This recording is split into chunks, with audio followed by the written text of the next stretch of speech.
Alright, Shalom. I want to give all praises to Yahweh Bashem Yahweh Shai. Alright, double honors to the apostles and elders of Great Millstone. Blessing to the elect of Yasha Allah, and salutation to you, Akim, out there enduring his truth and sincerity, and looking forward to getting out of this place. Alright, so I wanted to do a little quick lesson right quick, based off a quote. A quote pretty much jumped in my head last night off of a movie, which I'm pretty sure is probably not the first time, but I remember it mostly off of that movie. It's a nigga movie too. It's Hustle and Flow, but he said it's not about the size of the dog in a fight, but the size of the fight that's in the dog. So interpreting that is it's about the inner man, okay?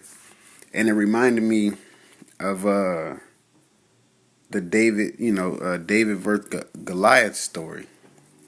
Because people was more so worried about the outer appearance, and this can also go a long ways. It can also go into the scribes and Pharisees about how they looked like they were supposed to be the men of the Lord, but at the end of the day, their insides was fucking wicked as hell. Their spirit was wicked.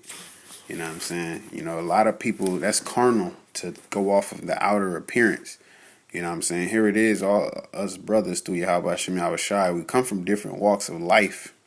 You know what I'm saying? Brothers have whatever the Lord gave them far as they flesh. Certain brothers might have certain things wrong with them, however, whatever. You know what I'm saying? But it's about the inner man at the end of the day. Yahweh Shem Yahweh Shai, he judge whom he want, how he want, and you can't do shit about that. But ultimately, it's about coming into this knowledge, this wisdom, and this understanding, and applying this knowledge, wisdom, and this understanding. That's what makes the inner man better than the outer man. Guy, I started talking to him one day. He was like, man, I wouldn't even think that you would, really be into stuff like that. This is a while back. I was talking about the Bible, but based on, not necessarily how I dress, but I dress like him. Basketball shorts and t-shirt and sandals and shit like that. And I don't really just go all, act like I'm knowing it. I know when to talk, basically. You know what I'm saying? But when I talk, he was like, dang, I really didn't know you. And it's all, credit to Yahweh Shem Yahweh Shai. But yeah, let me just go ahead and get into this, man. Bring out a few precepts on it. But it's going to be mainly over the story of David versus Goliath. All right, so this is 1 Samuel 17:26. And this is after Goliath pretty much came out like, hey, somebody going to have to fight me. And if y'all kill me, you know what I'm saying, we'll be y'all slaves. If y'all don't kill me, y'all going to be our slaves. It said, and David spake to the men that stood by him, saying, what shall be done to the man that killeth this Philistine, and taketh away the reproach from Israel? For who is this uncircumcised Philistine, that he should defy the armies of the living power? So off the rip, David, he trusted in Yahweh Shem Yahweh Shai. He had faith. Faith is something that can't be bought. Faith is something that can't be taught. It has to come from within, man. Yahweh Shem Yahweh Shai has to give you that faith. You got to have that faith, You got to pray for it. You have to pray for faith, man. When the Lord was healing people, he said, what? By thy faith have you been healed. You know what I'm saying? It's about your faith that comes from within. It ain't a fucking playing card you can just pull out your pocket when it's time to use it. All right. It says, and the people answer him after this manner, saying, so shall it be done to him that killeth him. And Eliab, his eldest brother, heard when he spake unto the men, and Eliab's anger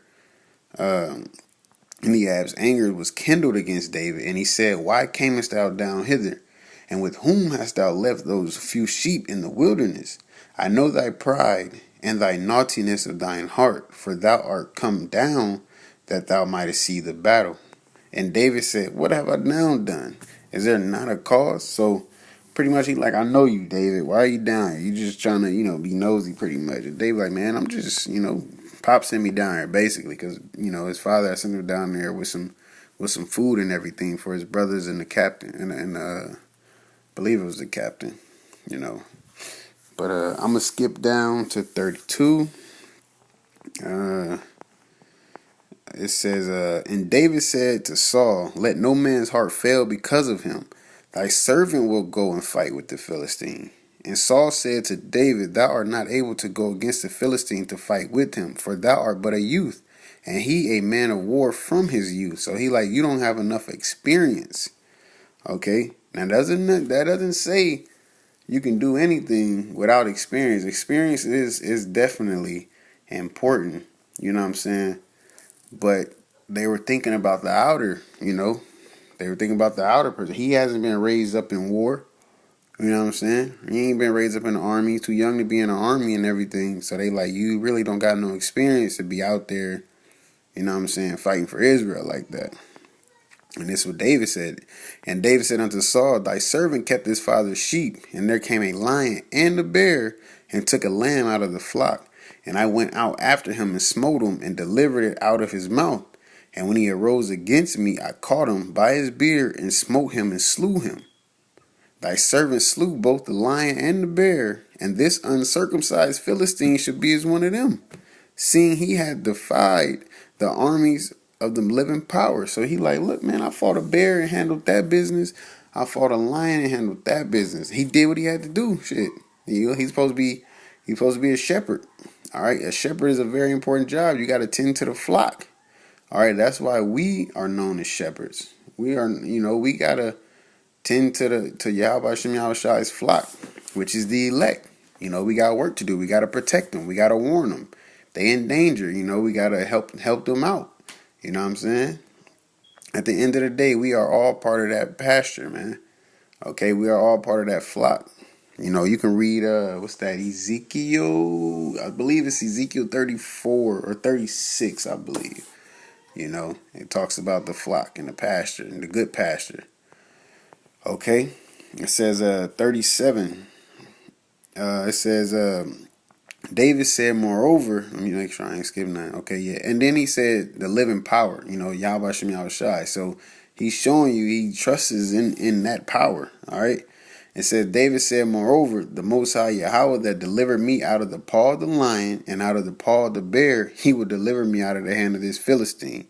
And Saul said unto David, go, and the Most High Yahweh be with thee. All right, not go and handle your business, but okay, I see where you at. It made Yahweh Shem Yahushai be with you. You know what I'm saying? That's why, when we talk to certain brothers, we say Yahweh Mahar, which is God's speed. May the Lord be with you.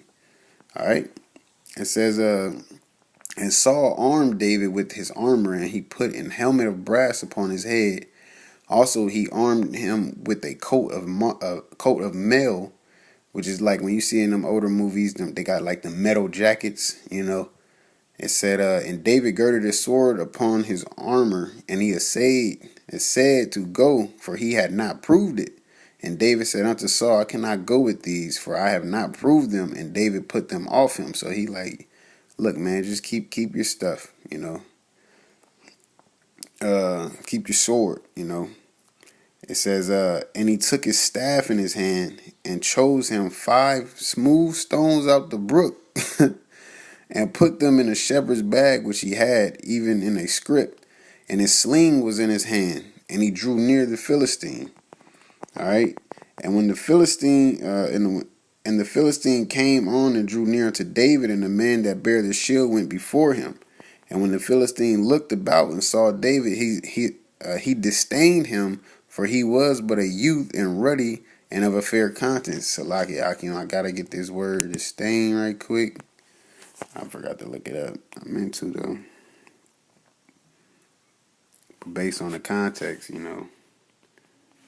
he obviously didn't think nothing of him.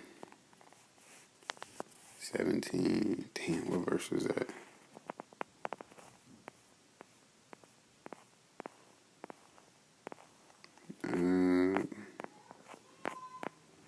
Have to be about Con 42. All right, let's see what this word. I'm in airplane mode. Not fair. Yeah, Salakia Akim. You know, Lord willing, I'll put it into the to the description box. Because I'll be putting my phone on airplane mode because people be calling while I'm doing a lesson and it won't save. So, but I can look it up as well. It says, "For he was but a youth and ruddy and of fair countenance. And the Philistine said unto David, Am I a dog that thou comest to me with a staff? And the Philistine cursed David by his gods." All right. It says, and the Philistine said to David, Come to me, and I will give thy flesh unto the fowls of the air and to the beasts of the field. Then said David to the Philistine, Thou comest to me with a sword and with a spear and with a shield, but I come to thee in the name of Yahweh Shem Yahushai of hosts, the power of the army of Israel, whom thou hast defied. All right.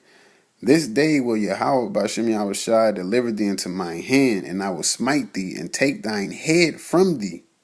And I will give the carcasses of the host of the Philistines this day unto the fowls of the air and to the wild beasts of the earth, that all the earth may know that there is a power in Israel. All right. And all this assembly shall know that the Most High saveth not with sword and spear, for the battle is of the Most High, Yahweh's, and he will give you into our hands. So David's making it clear, it's not of me. You know, it's not of me. It said, and it came to pass when the Philistines arose and came and drew nigh to meet David, and that David hasted and ran toward the army to meet the Philistine. And David put his hand in his bag and took thence a stone and slanged it and smote the Philistine in the forehead, that the stone sunk into his forehead, and he fell upon his face to the earth. So he killed him one blow, straight stone to the head. All right. So he slung that so hard it sunk into his head. Okay, you think of having a dang sledgehammer or something, and you cracking the concrete with it to where it actually breaks it into it and goes into it, man. You know, so he had some nice little force behind that sling.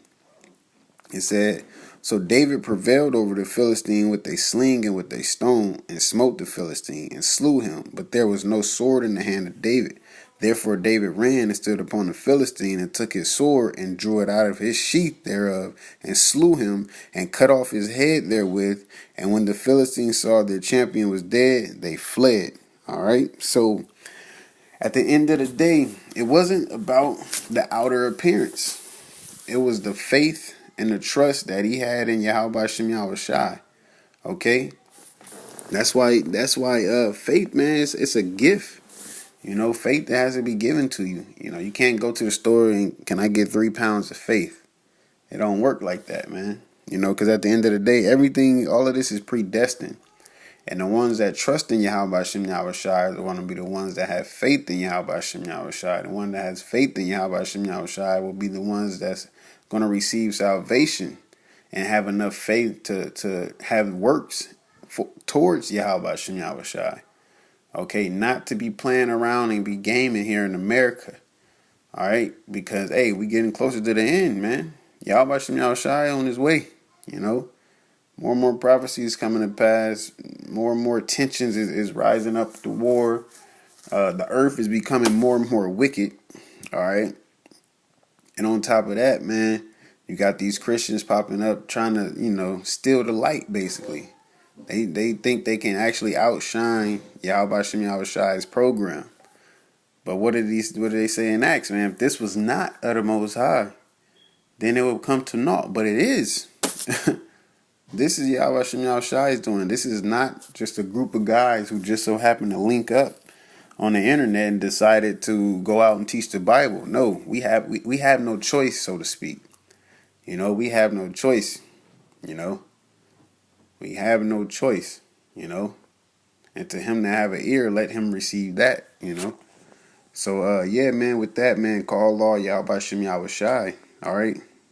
Honor, praise, and glory to Yahweh Shem Yahushai. Okay, double honors to the apostle and elder of the great millstone. Blessings is the elect of Yasha Allah, and salutation to Yakim out there enduring his truth and sincerity. Shalom, Akim.